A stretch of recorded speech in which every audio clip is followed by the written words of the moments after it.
Why did you get sent to the principal's office? In middle school, I printed out hundreds of photos of my friend and had my other friends tape them up all over the school. The principal called me and my friend, the victim, who thought it was hilarious, into his office. I'm scared shitless. He calls my friend's mom and puts her on speakerphone and explains the situation. His mom laughed hysterically and I never got in trouble. The principal was so embarrassed. I got a 5 pounds bag of gummy bears as a prize from a fundraiser. So the next period my best friend and I put 5 pounds of gummy bears in compromising sexual positions. Nobody else thought it was as funny as we did. You could also eat them while making sexual puns about eating someone out. In 2nd grade, one randomly threw a rock in the air and it came down and hit a kid in the head. The principal hit me, knocked me to the ground, and then kicked me, all behind closed doors. I was so scared that I didn't tell my monsieur. I went looking for him later, but he had died. Lucky hi monsieur. Hopefully he was kicked to death by a kid. A guy in elementary school had a crush on me and was a good friend with my sister. One day he decided that he wanted to kiss me even though I didn't want to. So my sister held me so that he could kiss me. To get away, I opened my music folder before the teacher told me I could open my folder. She even had a kid escort me to the principal's office. In case 3rd grade me tried to escape somewhere. When I got to the office, the principal asked me why I was there and I said I opened a folder, and he just kinda shrugged. And then I walked back to class, because I called out a teacher for groping one of my female classmates. I was given a week's detention. It's fucking bullshit. Tell the school board. See how the teacher feels then. Always go above the monsieur. It's the only way to get shit done anymore. If you wanna go nuclear, tell their significant other anonymously. I was reading my yearbook in class on the last day of school. Wow, you got your yearbooks before the school year was over. We had to wait till the next fall to pick them up. We got ours the last week, but the spring sport team pictures were always a year behind. Lol. My handwriting usually sucked, and once I wrote slightly neater than usual. I had the same thing happen to me in 3rd grade. I started writing smaller and the teacher asked me if something was going on in my household. LMAO. Handwriting analysis is actually a really interesting component of forensics. I've read my mom's textbook on it, but it's been a while. Props to your teacher for picking up on it. Smaller lettering tends to correlate with lowered self-esteem and heightened insecurity, which could stem from abuse. Edited to fix typo. In kindergarten I laid down instead of sat up during reading time. I know, I'm a monster. In 7th grade, we were practicing for the school play, Schoolhouse Rock I think, and while fucking around backstage, I found a carton of a dozen eggs on the ground. So I grabbed a buddy, showed him the eggs. We took them and threw them at the wall outside because I mean eggs. Right, got called in the next day because as it turns out, the 6th grade class was going to be raising chickens, and what I had found was not just a random carton of eggs that one might buy at a grocery store. I learned a very important lesson that day. I'm speechless. Someone saw a kid and I exchanged $20. I sold my RuneScape account. I assume the faculty thought I was selling marijuana. That's way worse than drug dealing. Told the teacher he was so fucking wrong.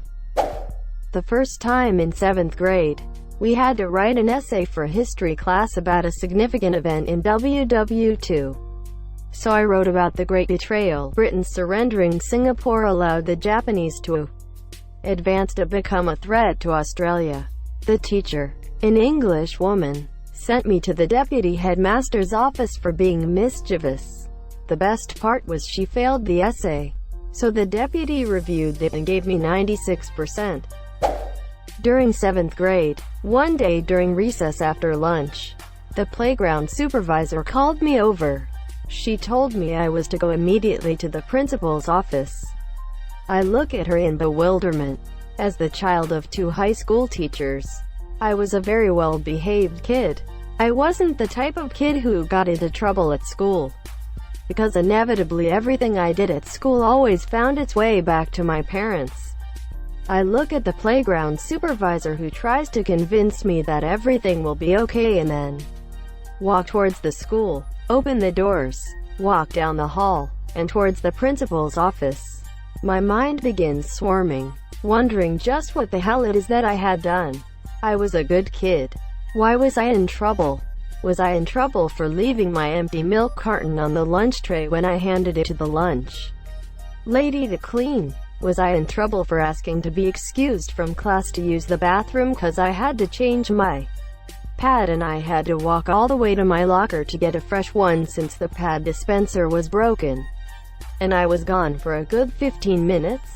Was I in trouble because I had mouthed off at yet another classmate who called me retarded for liking new kids on the block? My mind whirled with the possibilities. I walk inside the principal's office and sit down on a chair across from the secretary's desk. She doesn't notice me for a few minutes, but when she does, she calls me over and directs me to the room where the principal was sitting. I walk in there, sit down, and brace myself for the inevitable ass-chewing I was about to receive. I could feel the sweat begin to gather at the corners of my temple as the principal looks at me and says, "I'm so sorry." I look at "Hi monsieur. Your grandfather passed away. You're to meet your parents outside, across the street at the gas station. They'll pick you up there."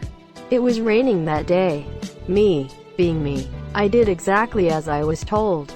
I waited across the street at the gas station, outside, in the rain.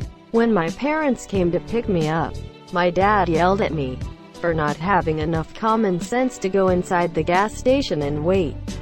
I burst into tears and wailed, "I just did what I was told." Imagine yelling at your kid who's just learned their grandfather's passed away. Somebody in my class came on my teacher's care handle. I don't know who did it. I wasn't a part of the group that partied at her house.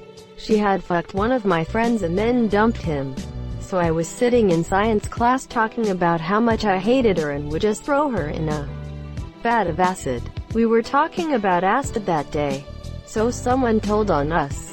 We got called down to the principal's office. They talked about the acid, which we were just joking about, but the real problem was someone came on her car. She named me specifically for some reason. I pointed out that I was a female and had no real way of doing such a thing. The principal just dismissed the whole thing. I didn't tell on her for having an affair with a student, but someone did, because she lost her job that year. I was in there when she found out. I was taking a makeup quiz, one of the 100 that no one else took, because I had been out with an operation. She was crying to one of the teachers she was having affairs with that she found out from reading in the teacher's newspaper that we're looking for someone for her position. When she asked about it, they told her she was fired. Haha. I was a model student in high school, but I basically had my own chair in the principal's office during elementary school. Some of my favorites. In 2nd grade, a bully stole someone's watercolors and stuck them in my backpack to get me in trouble.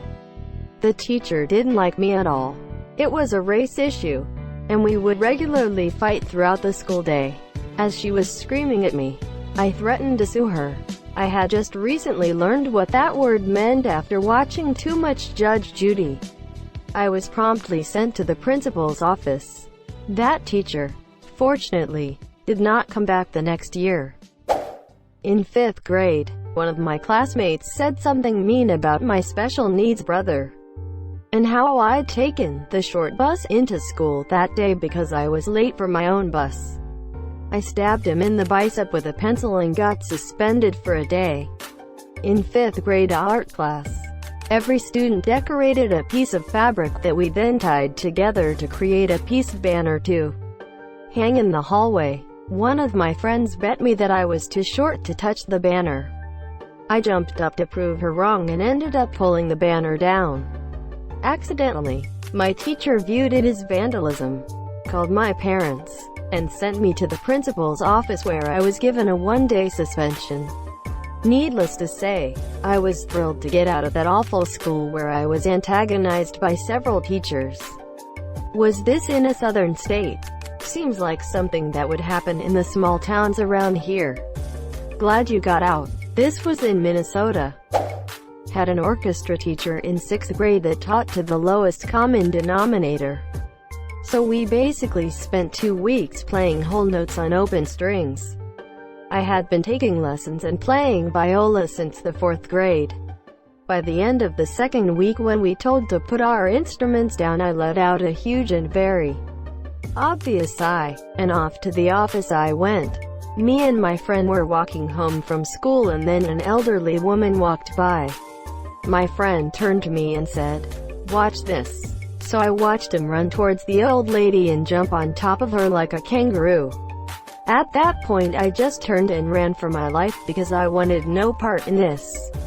Turns out that the elderly lady was the grandmother of a younger student at my school and happened to see me run away.